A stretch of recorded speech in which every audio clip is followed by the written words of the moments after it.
जय हिंद साथियों, चलिए आज बीपीएससी शिक्षक भर्ती के लिए हम क्लास 6 से लेकर 12 तक के लिए सामान्य अध्ययन का प्रैक्टिस सेट नंबर हम 9 बनाने जा रहे हैं। इससे पहले हम इसका प्रैक्टिस सेट नंबर 1 से लेकर 8 तक करवा चुके हैं। यदि आप ये वीडियो नहीं देखे हैं तो इसके प्लेलिस्ट में अगर जरूर देख लीजिएगा।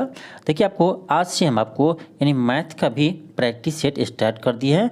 तो जो भी स्टूडेंट है जो मैथ पढ़ना चाहते हैं, इसके लिए आपको बता दें कि प्रत्येक दिन आपको 8 बजे मॉर्निंग में आपको मैथ के क्लास होता है, तो आप मैथ के क्लास भी देख सकते हैं। आज आपको कल आपको एक प्रैक्टिस सेट करवा चुके हैं और आज मैथ का भी हम प्रैक्टिस सेट नंबर 2 करवाएंगे। तो देखिए, इसके बाद आपको मैथ का प्रैक्टिस सेट करवाएंगे, तो आप लोग मैथ का भी आप प्रैक्टिस सेट दे सकते हैं। ये आपका प्रत्येक दिन सुबह 8 बजे ये मैथ का क्लास होगा। तो चलिए हम फिलहाल इसको हम स्टार्ट करते हैं। क्वेश्चन फर्स्ट है, क्वेश्चन है कि महात्मा गांधी ने किस अधिनियम के विरोध में लोगों से 6 अप्रैल 1919 को एक दिन के लिए अहिंसक विरोध दर्शाने को कहा था? तो ये कहता आपका रॉलेट एक्ट के विरोध। याद रखिएगा, रॉलेट एक्ट ये आपका पारित हुआ था, यानी यह कानून बना था अब मार्च 1919 में। तो ये एक ऐसा कानून था जिसमें लोगों को शंका के आधार पर गिरफ्तार कर सकते थे, इसीलिए इसे काला कानून भी कहा गया। तो इसी काला कानून यानी रॉलेट एक्ट के विरुद्ध में गांधी जी ने 6 अप्रैल 1919 को एक व्यापक हड़ताल का यानी आह्वान किया था, यानी ऐलान किया था। ठीक है, इसे आप याद रखेंगे। चलिए हम आगे बढ़ते हैं। क्वेश्चन का सेकेंड है, क्वेश्चन है कि निम्नलिखित में से कौन सा कार्य NBFC द्वारा नहीं किया जा सकता है? देखिए, ये भी आपका एक तरह से बैंक ही होता है, लेकिन सभी आपका बैंक वाला सुविधा इसमें नहीं मिलता है। देखिए, NBFC का फुल फॉर्म होता है आपका, याद रखिएगा, नॉन बैंकिंग फाइनेंशियल कंपनी। तो ये आपको ऋण प्रदान कर सकता है, निवेश कर सकते हैं, लेकिन मांग आधारित जमा स्वीकार नहीं कर सकते हैं। इसका कार्य जमा स्वीकार करना नहीं है। और ये शेयरों का अधिग्रहण कर सकते हैं, यानी शेयर वो खरीद सकता है, लेकिन वह मांग आधारित जमा को स्वीकार नहीं कर सकते हैं। तो आपका ऑप्शन क्या होगा? ऑप्शन 3 होगा। नेक्स्ट आपका क्वेश्चन थर्ड है कि कौन सा हार्मोन हमारे शरीर में रक्त की शर्करा के स्तर को नियंत्रित करता है? तो ये करता है आपका इंसुलिन। याद रखिएगा, इंसुलिन का कार्य होता है रक्त के में शर्करा का नियंत्रण करना। देखिए, इंसुलिन की कमी से आपको पता होगा कि इंसुलिन की कमी से मधुमेह रोग होता है। इंसुलिन की कमी से मधुमेह रोग होता है, यानी डायबिटीज होता है। ठीक है, याद रखिए, इंसुलिन की कमी से मधुमेह रोग होता है। चलिए आगे बढ़ते हैं। क्वेश्चन का 4 है, क्वेश्चन है कि राजा राममोहन राय के विचारों के प्रचार प्रसार के लिए तत्वबोधिनी सभा का स्थापना किसने किया था? तो तत्वबोधिनी सभा का स्थापना देवेंद्रनाथ टैगोर किया था। याद रखिएगा, रविंद्रनाथ टैगोर नहीं होगा, तो आप गलती से इसको मत लगा दीजिएगा। क्या होगा? देवेंद्रनाथ टैगोर होगा। तो याद रखिए, तत्वबोधिनी सभा का स्थापना देवेंद्रनाथ टैगोर ने किया था। इसको आपको याद रखना है। चलिए हम आगे बढ़ते हैं। क्वेश्चन का 5 है कि किसने मौर्य प्रशासन में अध्यक्षों को विभिन्न भागों के अध्यक्षों के रूप में उल्लेखित किया था? ये किताब का कौटिल्य ने आपको पता होगा, कौटिल्य का एक बुक था अर्थशास्त्र। तो कौटिल्य के अर्थशास्त्र में इसका उल्लेख किया गया है, तो इसको ध्यान रखिएगा। चलिए आगे बढ़ते हैं। क्वेश्चन 6 है, क्वेश्चन है किस संविधान संशोधन को मिनी संविधान संशोधन के नाम से जाना जाता है, जिसके तहत सरदार स्वर्ण सिंह समिति की सिफारिश को लागू किया गया था? तो याद रखिएगा, 42वें संविधान संशोधन 1976 यानी 42वें संविधान संशोधन को मिनी संविधान कहा जाता है। क्योंकि 42वें संविधान संशोधन 1976 के द्वारा बहुत सारी चीज़ में लागू किया था, जिससे आपका एक था सरदार स्वर्ण सिंह समिति का सिफारिश पर मौलिक कर्तव्य को शामिल किया था। तो इसी तरह सबका विभिन्न प्रकार के इसमें आपको जोड़ा गया था, इसीलिए इसको कहते हैं मिनी संविधान संशोधन कहते हैं। ठीक है, चलिए हम इसका ऑप्शन देख लेते हैं कौन होगा। 6 का आपका हो जाएगा ऑप्शन नंबर 3 हो जाएगा, 42वें संविधान संशोधन। नेक्स्ट आपका क्वेश्चन 7 है, क्वेश्चन है कि भारत में कीमतों में वृद्धि के एवज में सरकारी कर्मचारियों को दी जाने वाली महंगाई भत्ते की गणना निम्नलिखित में से किसका उपयोग किया जाता है? यानी महंगाई भत्ते का गणना किसके थ्रू करते हैं? तो याद रखिएगा, CPI-IW के तहत करते हैं, यानी औद्योगिक श्रमिकों के लिए उपभोक्ता मूल्य सूचकांक। ठीक है, इसको ध्यान रखिएगा। नेक्स्ट आपका है क्वेश्चन 8 है। क्वेश्चन है कि दिल्ली सल्तनत का सबसे बड़ा विस्तार किसके शासनकाल में देखा गया? तो मोहम्मद बिन तुगलक के समय दिल्ली सल्तनत का सबसे अधिक विस्तार हुआ था। नेक्स्ट है क्वेश्चन आपका 9 है। क्वेश्चन है कि अधोजल वस्तुएं यानी अंडर वाटर ऑब्जेक्ट की दूरी, दिशा और चाल को मापने के लिए अल्ट्रासोनिक तरंग का उपयोग करने वाले उपकरण को क्या कहा जाता है? तो उसे हम सोनार कहते हैं। क्या कहते हैं? सोनार कहते हैं। ऑप्शन 1 होगा।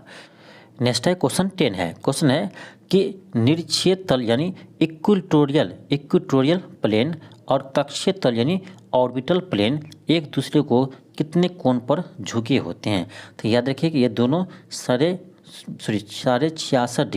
66 डिग्री पर ये दोनों झुके होते हैं। ठीक, आपका ऑप्शन 2 हो जाएगा। नेक्स्ट आपका क्वेश्चन का 11 है। क्वेश्चन का आपका यदि AB/AC बराबर BD/CD हो तो कोण ABC का मान ज्ञात कीजिए। चलिए हम फिगर देखते हैं, इसका कौन सा फिगर दिया है तभी आपको समझ में आएगा। अब यहाँ देखिए क्या कर रहा है क्वेश्चन, ये कर आपका कि AB, ये AB हुआ, ठीक है, ध्यान दीजिए, AB/AC, ये AC हुआ, AB/AC बराबर आपको दिया है BD, ये आपका BD है, BD/CD। ये कब होता है आपको पता है? ये कंडीशन कब होता है? ये तब होता है जब ये जो आपका कोण है, ये क्या है, ये आपका ये जो आपका AD है क्या होना चाहिए? ये कोण समद्विभाजक होना चाहिए, तभी आपका ये पॉसिबल है। यानी इस दोनों का रेशियो के बराबर होते हैं। कब? जब ये क्या हो, आपका एंगल बाय सेक्टर हो, जब आपका ये एंगल बाय सेक्टर हो। इसका मतलब ये है कि यदि ये आपका 28 है तो ये भी कोण कितना होगा? ये भी आपका 28 होगा, क्योंकि एंगल बाय सेक्टर है तो आपका दोनों क्या होगा? एंगल सेम होगा। तो ये आपका 28 है तो ये भी 28 होगा। यानी आपका ये जो एक कोण है आपका, ये टोटल कितना होगा? 28 दूनी 56 हो जाएगा। कितना होगा? 56 हो जाएगा। और आपका देखिए ये C कोण कितना है? 60 डिग्री है। तो आपका B कोण पूछ रहा था ना, ABC करने का अर्थ यही B कोण, ठीक है। ये आपसे पूछ रहा था कितना होगा, अब तो निकल जाएगा ना। ये आपका ABC में ले लीजिए, तीनों कोण का योग कितना होता है? कोण A, कोण B, कोण C मिलाकर कितना होगा? 180 होगा। हमें पता है यहाँ पर आपका कि कोण आपका A कितना है? कोण A 56 है, कोण A 56 है। हमें B निकालना है। C कितना है? C आपका 60 है, यहाँ आपका 60 है, बराबर 180 हो जाएगा। तो क्या यहाँ से आपका B का कोण नहीं निकलेगा? निकल जाएगा। आपका आ जाएगा 180 माइनस, इस दोनों को जोड़िए, आपका आएगा 6, 5, 11, 116 आ जाएगा। अब माइनस करेंगे तो आपका कितना आएगा? 116 आपका आएगा, यानी 64 आएगा। कितना आएगा? 64 आएगा। तो 180 में से 16 जाएगा तो आपका 64 आएगा। और आपका B का कोण आ गया, यानी ABC कोण आ गया आपका कितना? तो 64 आ गया। यानी आपका ऑप्शन नंबर 3 हो जाएगा। ऑप्शन नंबर 3 हो जाएगा। नेक्स्ट है क्वेश्चन 12 है। क्वेश्चन है कि दो कारें क्रमशः 45 किलोमीटर प्रति आवर और 50 किलोमीटर प्रति घंटा की चाल से चलते हुए एक निश्चित दूरी तय करती है। यदि एक कार को यह दूरी तय करने में दूसरी कार से 32 मिनट अधिक समय लगता है तो तय की गई दूरी ज्ञात कीजिए। सिंपल है।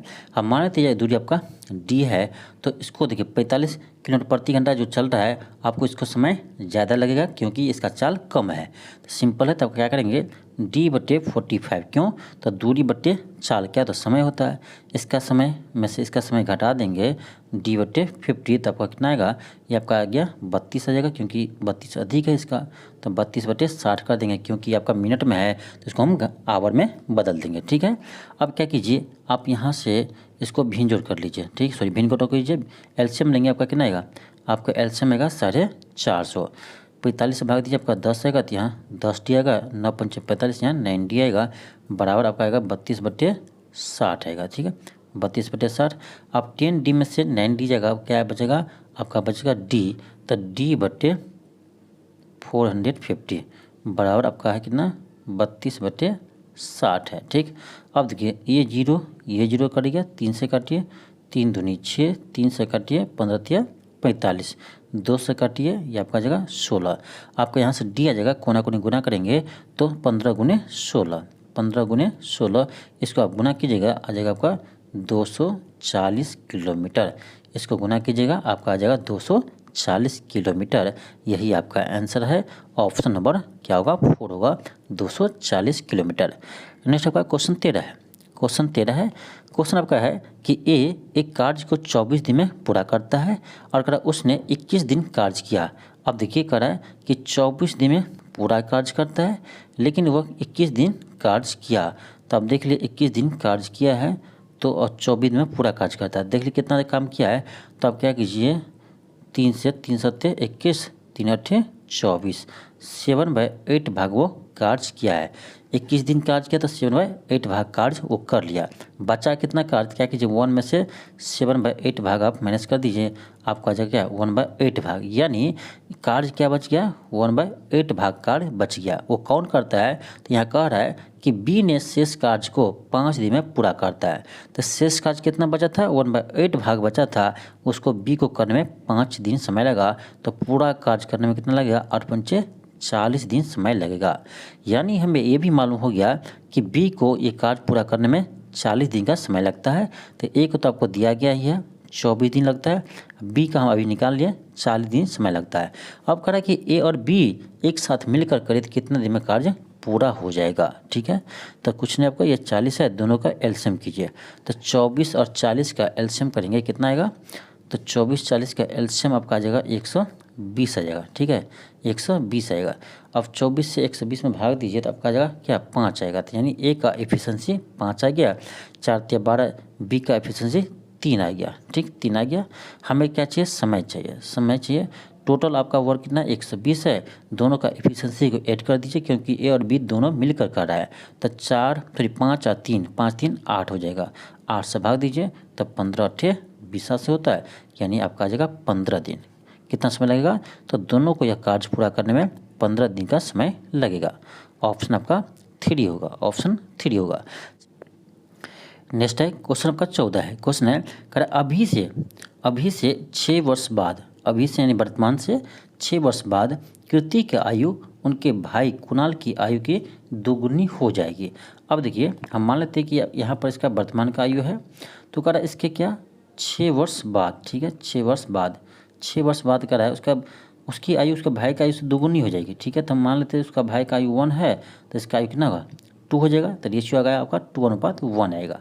और देखिए क्वेश्चन क्या कर रहा है किंतु 4 वर्ष पहले, 4 वर्ष पहले, तो पहले है तब का यहाँ थोड़ा माइनस कर दिए, 4 वर्ष पहले उसकी आयु, उसकी उस समय कुणाल की आयु को 4 गुनी थी, यानी 4 साल पहले उसके आयु उसके भाई की आयु के 4 गुनी थी, यानी उसका भाई का 1 होगा तो उसकी क्या होगा 4 हो गया, आयु 4 गुनी है तो यानी 4:1 आएगा रेशियो। ठीक, अब एक चीज़ ध्यान दीजिए, यहाँ आयु में देखा जाए तो आपका 4 वर्ष पहले के ये है और ये आपका 6 वर्ष बाद का है। देखा जाए तो आयु में 6-4-10 वर्ष का अंतर है। ध्यान से देखिए, ये आपका 10 वर्ष का अंतर है, लेकिन रेशियो में देखिए तो अंतर यहाँ आपका 2 का है जबकि यहाँ आपका 0 का है। तो ये आपका ऐसे नहीं हो सकता है। ठीक है, यहाँ आपका ऐसा नहीं हो सकता है। तो आप क्या कीजिए, इसका देखिए अंतर कितना 3 का है, तो 3 से इसमें गुना कर दीजिए। ठीक है, कुछ नहीं करना है। ये आपका जगह 3 दूनी 6, ये आपका जगह 3। अब देखिए तो अंतर यहाँ 4 है तो यहाँ 6 है, 2 का अंतर है, यहाँ 1 है तो यहाँ 3 है, 2 का अंतर है। क्या दोनों अंतर आपका सेम आया, आ गया सेम। ठीक है, तो ये आपका जो अंतर आया यहाँ पर 2, यहाँ आयु का अंतर कितना है 10 है। तो यही आपका 2 पार्ट जो है ना ये आपका 10 के बराबर है। तो यहाँ से हम एक पार्ट निकाल लेंगे तो आपका एक पार्ट आएगा कितना 5 आएगा, एक पार्ट आपका 5 आएगा। यहाँ कितना है, यहाँ 4 पार्ट है, यहाँ 1 पार्ट है। तो ये आपका आ जाएगा 4 है तो 5 चौक 20 और ये 5, तो ये आपका 5 चौक 20 आ जाएगा, ये 5 आएगा क्योंकि आपका देखिए एक पार्ट था 5, यहाँ था आपका रेशियो 5:1, तो 4:1 था ना, 4:1 था। जब एक पार्ट आपका 5 आया है तो 4 पार्ट कितना होगा 5 चौक 20 होगा, एक पार्ट कितना होगा 5 होगा। तो ये आपका आयु आ गया इसका कितना 20 और 5, लेकिन कितना साल पहले का था, ध्यान दीजिए ये आपका 4 साल पहले का था। तो अभी वर्तमान में कितना आयु होगा, तो 4 इसमें भी जोड़ देंगे और 4 इसमें भी जोड़ देंगे, तो ये आपका जगह 24 वर्ष, इसका जगह 5-9 वर्ष। किसका आयु आपसे पूछ रहा है, कह रहा कुणाल की आयु, वर्तमान आयु ज्ञात कीजिए। तो कुणाल की वर्तमान आयु कितना है 9 वर्ष है। ठीक है, जबकि आपसे पूछता है कीर्ति का आयु, तो कीर्ति का आयु 24 है। तो आपसे पूछ रहा है कुणाल की आयु, तो कुणाल का आयु आपका हो जाएगा 9 वर्ष। ठीक है, ऑप्शन आपका 1 होगा। ठीक, नेक्स्ट है क्वेश्चन आपका 15 है। क्वेश्चन का आपका कि 7 का वह लघुत्तम गुणज ज्ञात कीजिए जिसे 6, 8 और 12 से विभाजित किया जाने पर एक शेष बचता है। यानी उस संख्या को यदि 6 से भाग दीजिए तो ये एक शेष बचेगा, 8 से भाग देंगे तो ये एक ही शेषफल बचेगा, और यदि 12 से भाग देते हैं फिर भी आपका एक ही शेषफल बचता है। तो कह रहा है वह संख्या क्या है, तो सिंपल आप क्या कीजिए, इस तीनों का आप एलसीएम कर लीजिए। ठीक है, 6, 8, 12 का एलसीएम करेंगे तो आपका इसका एलसीएम आपको मौखिक बताना चाहिए, कितना आएगा 48 आएगा। ठीक है, इसको एलसीएम करने का जरूरत नहीं है, आप मौखिक बता सकते हैं कितना आएगा 48 आएगा। यदि आपको नहीं आता है तो आप निकाल लीजिए, 48 आपका एलसीएम आएगा। कहना था शेषफल एक बचता है तो एक इसमें क्या करेंगे, जोड़ देंगे, कितना आएगा 49 आएगा, और 49 आपका 7 से विभाज्य भी है, तो क्या हो जाएगा आपका ऑप्शन नंबर 2 हो जाएगा 49। चलिए हम आगे बढ़ते हैं। क्वेश्चन आपका 16 है। क्वेश्चन 16 है। क्वेश्चन कर रहा है कि उस प्रकार के पोषण का नाम बताइए जिसमें जीव अपना पोषण मृत और विघटनशील पदार्थों से विलयन के रूप में प्राप्त करते हैं। अब देखिए क्या कर रहा है, यहाँ कर रहा है कि भोजन आपका पोषण मृत से प्राप्त करते हैं। अब देख लीजिए, तो सिंपल आपका ना, यहाँ भी आपको आया है मृत, तो आपका हो जाएगा मृत जीवी पोषण। ठीक है, मृत जीवी पोषण, तो उसको आपको याद रखना बहुत आसान है। ठीक, नेक्स्ट आपका क्वेश्चन 17 है। क्वेश्चन कर रहा है कि भारत के किस बंदरगाह का नाम बदलकर दीनदयाल बंदरगाह रखा गया है। तो ये आपका कांडला बंदरगाह का नाम बदलकर दीनदयाल बंदरगाह रखा गया है, और ये आपका कांडला बंदरगाह कहाँ है, तो ये आपका गुजरात में है, याद रखिएगा, कांडला बंदरगाह ये कहाँ है, गुजरात में है। ठीक, नेक्स्ट है क्वेश्चन 18 है। क्वेश्चन है कि दुर्भावनापूर्ण कारणों के लिए उपयोगकर्ता की संवेदनशील जानकारी जैसे कि user name, password, credit card विवरण आदि प्राप्त करने का प्रयास को क्या कहा जाता है, तो उसे कहते हैं फिशिंग। क्या कहते हैं, फिशिंग कहते हैं। ठीक, ऑप्शन 1 होगा। नेक्स्ट आपका क्वेश्चन 19 है। क्वेश्चन कर रहा है कि अपने जल के पोषक संवर्धन द्वारा एक झील की प्राकृतिक आयु वृद्धि को किस नाम से जाना जाता है, तो उसे सुपोषण के नाम से जाने जाते हैं, सुपोषण के नाम से जाने जाते हैं। नेक्स्ट आपका क्वेश्चन 20 है। क्वेश्चन आपका है the general theory of employment, interest and money के लेखक कौन थे, जिन्होंने अर्थशास्त्र की एक अलग शाखा के रूप में मैक्रो इकोनॉमिक्स की नींव रखी है, मैक्रो इकोनॉमिक्स की नींव रखी थी। तो ये आपका है ऑप्शन 1 हो जाएगा जॉन मेनार्ड किन्स। क्या होगा, जॉन मेनार्ड किन्स, ऑप्शन आपका 1 होगा। नेक्स्ट आपका क्वेश्चन आपका 21 है। क्वेश्चन है कि उस पंजाबी मुसलमान का नाम बताइए जो कैम्ब्रिज का छात्र था और जिसने 1933 में पाक संतान नाम शब्द गढ़ा, यानी पाकिस्तान शब्द गढ़ा था। ठीक है, तो पाकिस्तान शब्द गढ़ा था चौधरी रहमत अली, ऑप्शन 1 होगा। नेक्स्ट आपका क्वेश्चन आपका 22 है। क्वेश्चन कर रहा है कि चींटी के काटने से शरीर में प्रवेश करने वाले फॉर्मिक एसिड के प्रभाव को बेअसर करने के लिए निम्नलिखित में से किसका उपयोग किया जाता है, तो सोडियम बाइकार्बोनेट का उपयोग किया जाता है। ठीक है, ऑप्शन 3 होगा। नेक्स्ट आपका क्वेश्चन 23 है। क्वेश्चन कर आपका निम्नलिखित में से कौन सी ग्लोब पर अक्षांश की सबसे लंबी रेखा है, तो जो आपका भूमध्य रेखा होगा वो क्या होगा, सबसे लंबी रेखा होगा, ऑप्शन 4 होगा। नेक्स्ट आपका क्वेश्चन 24 है। क्वेश्चन है इनमें से कौन सा ऊतक पौधे में जल के परिवहन के लिए जिम्मेदार है, तो ये आपका जाइलम है। याद होगा कि जाइलम जल के परिवहन के लिए कार्य करता है, जबकि फ्लोएम ये खनिज ने फ्लोएम करता है आपका भोज्य पदार्थ का परिवहन, याद रखिएगा, यानी फ्लोएम करता है भोज्य पदार्थ का परिवहन। तो जाइलम जल का परिवहन करता है और फ्लोएम भोज्य पदार्थ का परिवहन करता है। ठीक, नेक्स्ट आपका क्वेश्चन 25 है। क्वेश्चन है यूनाइटेड नेशंस सिस्टम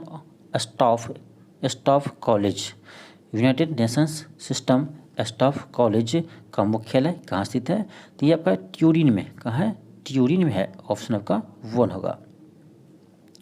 नेक्स्ट है क्वेश्चन 26 है। क्वेश्चन है कि किसे आधुनिक विज्ञान का जनक माना जाता है, तो गैलीलियो को, याद रखिए गैलीलियो को आधुनिक विज्ञान का जनक माना जाता है। क्वेश्चन 27 है। क्वेश्चन है निम्नलिखित में से किसका संबंध केंद्र राज्य संबंधों से थे, यानी किसका संबंध, यानी किस समिति का संबंध केंद्र राज्य संबंध से था। चलिए ऑप्शन देखते हैं, आपका हो जाएगा ऑप्शन 4 सहकारिता आयोग।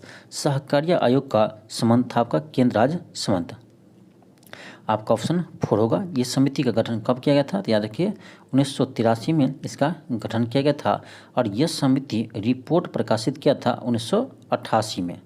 1988 में ये अपना रिपोर्ट प्रकाशित किया था। नेक्स्ट आपका क्वेश्चन 28 है। क्वेश्चन है, उस नदी का नाम बताइए जिस पर इंदिरा सागर बांध बना है। तो यह आपका नर्मदा नदी पर, ऑप्शन 4 होगा। नेक्स्ट है क्वेश्चन 29 है। क्वेश्चन है, नवगठित लोकसभा की पहली बैठक की अध्यक्षता कौन करता है। यानी जब आपका लोकसभा का चुनाव होता है, लोकसभा का चुनाव होता है, उसके बाद सभी सदस्य जो जीत के आते हैं, उसके बाद जो पहला बैठक होता है उसकी अध्यक्षता कौन करता है, तो ये कहता है का प्रोटम स्पीकर। प्रोटम स्पीकर यानी इसकी अध्यक्षता करते हैं, यानी कार्यवाहक अध्यक्ष, ऑप्शन 3 होगा। नेक्स्ट आपका क्वेश्चन 30 है। क्वेश्चन है कि सोवियत संघ द्वारा 1957 में प्रक्षेपित किया गया पहला कृत्रिम उपग्रह था, जिसका नाम था स्पुतनिक 1। याद रखिए सोवियत संघ ने 1957 में पहला उपग्रह प्रक्षेपित किया था स्पुतनिक 1, ऑप्शन 4 होगा। नेक्स्ट आपका क्वेश्चन 31 है। क्वेश्चन का आपका कि ए बी को 20% लाभ पर एक वस्तु को बेचता है। ठीक है, कह रहा है ए जो है वो बी को क्या करता है, 20% लाभ पर किसी वस्तु को बेचता है। तो मान लेते हैं कि ए ने इस वस्तु को 100 रुपये में खरीदा था, तो बी को वो कितना में बेचेगा, 120 रुपये में बेचेगा। तब तो 20% लाभ होगा, क्योंकि 100 का 20% 20 होता है, तो 20 रुपये अधिक में बेचेगा। तो यानी 100 में खरीदा था तो वो 120 में बेच दिया। ठीक है, बी को बेच दिया, उसको 20% लाभ हुआ। आगे चलिए क्या कर रहा है, आगे आपका कह रहा है कि बी उसी वस्तु को 20% के लाभ पर सी को बेच देता है। अब ध्यान दीजिए, अब देखिए बी कितना में खरीदा, 120 में खरीदा, तो ये 20% लाभ लेकर किसको बेचता है, सी को बेचता है। ध्यान दीजिए, तो देखिए सी को जो बेचेगा वो कितना बेचेगा, तो ये 120 का 20% लाभ ले रहा है, तो यानी 120 का 120% में वो बेचेगा, तब तो 20% लाभ होगा। 2 0 कट जाएगा, यानी आपका आ जाएगा सी का कितना, 144 रुपया आ जाएगा। ठीक है, यानी ए 100 में खरीदा था माने थे, तो बी उसको बी को बेचा 120 में, और बी बेच दिया उसको सी को 144 में, क्योंकि कह रहा है ये 20% लाभ ले रहा है। ठीक, अब कह रहा क्या, तो कह रहा यदि सी उसका वस्तु के लिए भुगतान 360 रुपया करता है, जो सी जो है वो इसको खरीदने के लिए 360 रुपया का भुगतान करता है। यानी हम जो माने थे, आपका यहाँ सी पर आया कितना, 144 है ना, सी की जगह कितना है, 144 है। तो हम तो यहाँ देखे हैं जब 100 माने थे तब का सी का कितना रहा है, सी कितना में खरीदा है, 144 में, लेकिन क्वेश्चन दे रहा है आपका कितना, 360 में भुगतान करता है। यानी यही आपका 144 पार्ट जो है ना, 144 ये आपका 360 के बराबर आ जाएगा। ठीक है, तो यहाँ से हम क्या करेंगे, एक पार्ट निकालेंगे तो 360 बटे 144 आ जाएगा। तो कह रहा है ए के लिए ये इसके लिए कितना भुगतान किया था, तो ए को हम क्या माने थे अभी, 100 पार्ट ना, तो 100 पार्ट इसका निकाल दीजिए, सिंपल है। यहाँ से आपका आ जाएगा, आप क्या कीजिए, इसको 12 से काटिए, बराबर है 44 से 12 से 12 36, 36, 3 से काटिए, 3 चौक 12, 4 से काटिए, 25 चौका 100 गुने 10, आपका आ जाएगा कितना, 250 आ जाएगा। यानी ए इस वस्तु को कितना में खरीदा था, तो 250 रुपये में खरीदा था, ऑप्शन 3 हो जाएगा। आई होप आप लोग को समझ में आया होगा। ठीक है, चलिए हम आगे बढ़ते हैं। क्वेश्चन 32 है। क्वेश्चन कर आपका कि 52 ताश के पत्तों की एक गड्डी में से काले रंग की बादशाह और बेगम निकाले जाते हैं। तो देखिए जो ताश खेलते होंगे, तो ऐसे जो नहीं कि जो ताश खेलता है उसी को पता होगा। ठीक है, आपको भी पता होना चाहिए कि कितने बेगम होते हैं और कितने बादशाह होते हैं, कितने बेगम और कितने बादशाह होते हैं। तो इसमें कह रहा है काले रंग के बादशाह और बेगम निकालते हैं। तो काले रंग के बादशाह आपको पता होगा कि काले रंग का बादशाह 2 होता है और 2 बेगम होता है, जो काले रंग का होता है। ठीक है, यानी टोटल आपका इसमें से क्या करते हैं, 4 पत्ते निकाल लेते हैं। तो आपका था 52 में से हम 4 पत्ता निकाल लिए, कितना बचा, 48 बचा। ठीक है, 48 पत्ता बचा, ध्यान रखिए, इसको ध्यान रखिए। अब कह रहा शेष बचे हुए पत्ते, यानी शेष कितना बच गया, 48 ही बचा है। कह रहा शेष बचे हुए पत्तों को अच्छी तरह से फेंट कर एक पत्ता निकाला जाता है। अब करें जो 48 है ना, उसको अच्छे तरह से हम फेर दिए, उसमें से एक पत्ता निकालते हैं। तो अब कह रहा है इस पत्ते के हुकुम का पत्ता यानी स्पेड कार्ड यानी हुकुम का पत्ता होने की प्रक्रिया ज्ञात कीजिए। कह रहा है इस जो 48 को आपको बचा हुआ है, इसमें से एक यदि हम पत्ता निकालते हैं तब बताइए कि यह पत्ता हुकुम ही हो, हुकुम का पत्ता हो तो इसका प्रक्रिया क्या होगा। तो आपको ये भी पता होना चाहिए कि ताश में जो हुकुम की पत्ता कितने होते हैं। ठीक है, ताश में हुकुम के पत्ता कितने होते हैं। तो ये होता आपका हुकुम का पत्ता, हुकुम का पत्ता आपका होता 13 होता है। कितना होता है? 13 होता है।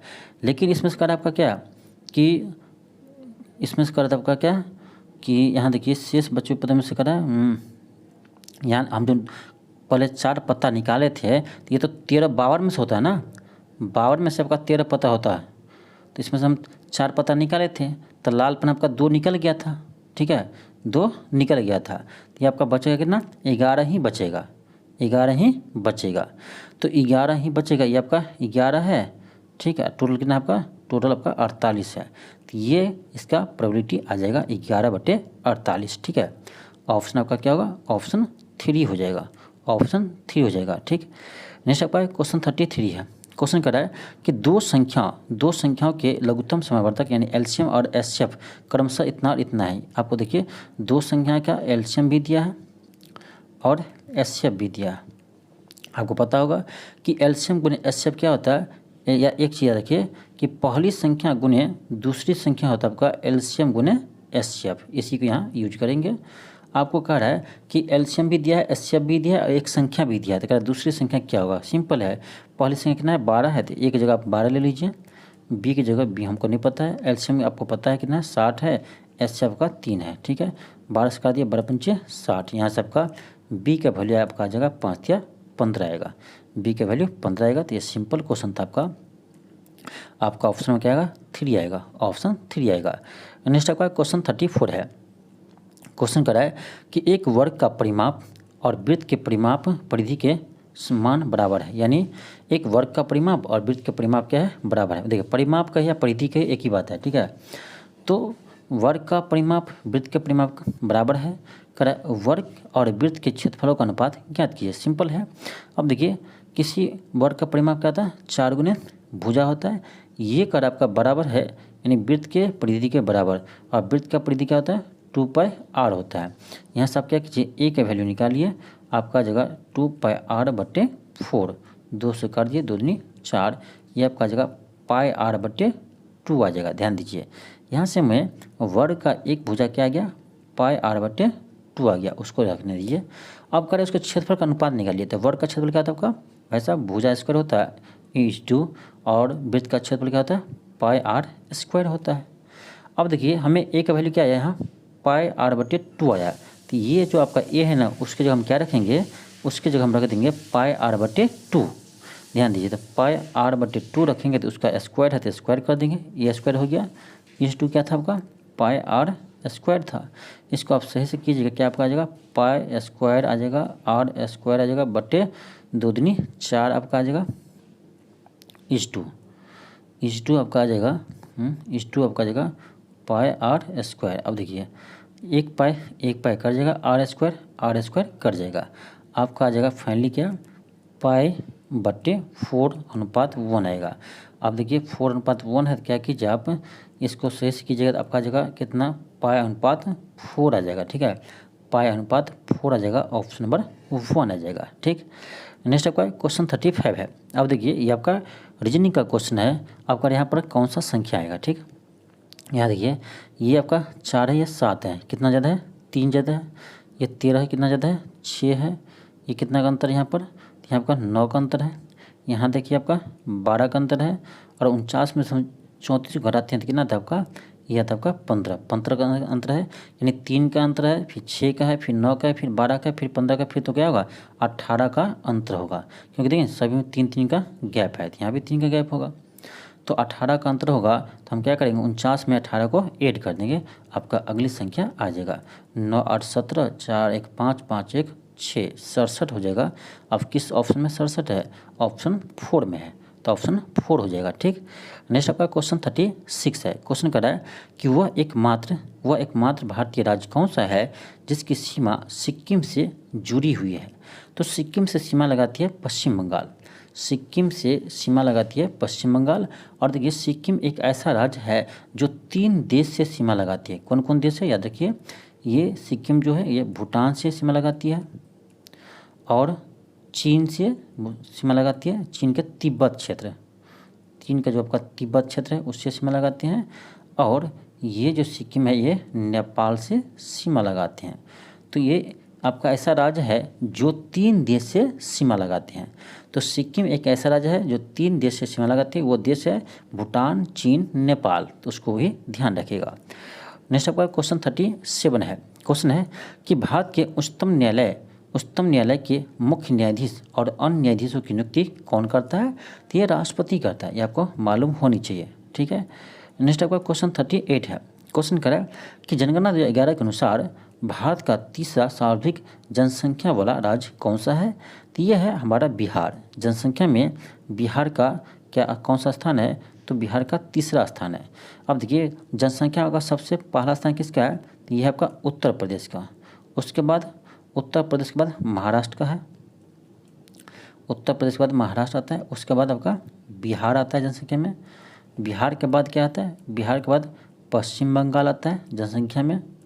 और उसके बाद आपका आता है मध्य प्रदेश। तो ये क्रम याद रखिए, उत्तर प्रदेश, महाराष्ट्र, बिहार, पश्चिम बंगाल और मध्य प्रदेश। ठीक है, चलिए आगे बढ़ते हैं। क्वेश्चन का क्वेश्चन है 39 है। क्वेश्चन है कि किस प्रकार का वृक्ष भारत के पर्वतीय वनों में पाया जाता है। तो वनों में चीड़ का वृक्ष पाया जाता है, याद रखिएगा ऑप्शन 1 होगा। नेक्स्ट आपका क्वेश्चन 40 है। क्वेश्चन है कि संयुक्त राष्ट्र समर्पित कोवैक्स पहल के माध्यम से अधिग्रहित वैक्सीन प्राप्त करने वाला विश्व का पहला देश कौन बना है। तो ये आपका है घाना देश। कौन देश है, घाना देश है। ऑप्शन आपका 2 हो जाएगा। तो ये था आपका 40 क्वेश्चन का प्रैक्टिस सेट। ये आपका प्रैक्टिस सेट नंबर 9 था। तो इसी तरह से आपको हम डेली एक प्रैक्टिस सेट करवाएंगे। इसमें आपको याद रखिए इस बुक में आपका 30 प्रैक्टिस सेट है। ठीक है, कितना है, 30 प्रैक्टिस सेट है। तो ये आपका एग्जाम से पहले आराम से ये आपका समाप्त हो जाएगा। ठीक है, यदि समय बचेगा तो आपको और भी चीज़ करवा देंगे। ठीक है, लेकिन पहले हम आपको ये पूरे आपको 30 प्रैक्टिस सेट करवा देते हैं। ठीक है, आपका जो 40 नंबर का ये आपका प्रैक्टिस सेट है ये आपका सभी क्लास के लिए है। तो ये आपका महत्वपूर्ण में है। आपका क्लास 6 to 8 में भी काम आएगा, क्लास 9 to 10 में भी काम आएगा और क्लास आपका 11 12 में भी काम आएगा। तो इस सभी क्लास में आपको काम आएगा, इसीलिए आप एक साथ पढ़ेंगे तो आपका सभी जगह काम आ जाएगा। इसलिए आपका ये महत्वपूर्ण है। तो चलिए आपको मिलते हैं नेक्स्ट वीडियो में। यदि आपको ये वीडियो अच्छा लगा हो तो आप चैनल को सब्सक्राइब कर लीजिए और इस वीडियो को अधिक से अधिक शेयर कीजिए। थैंक यू, धन्यवाद।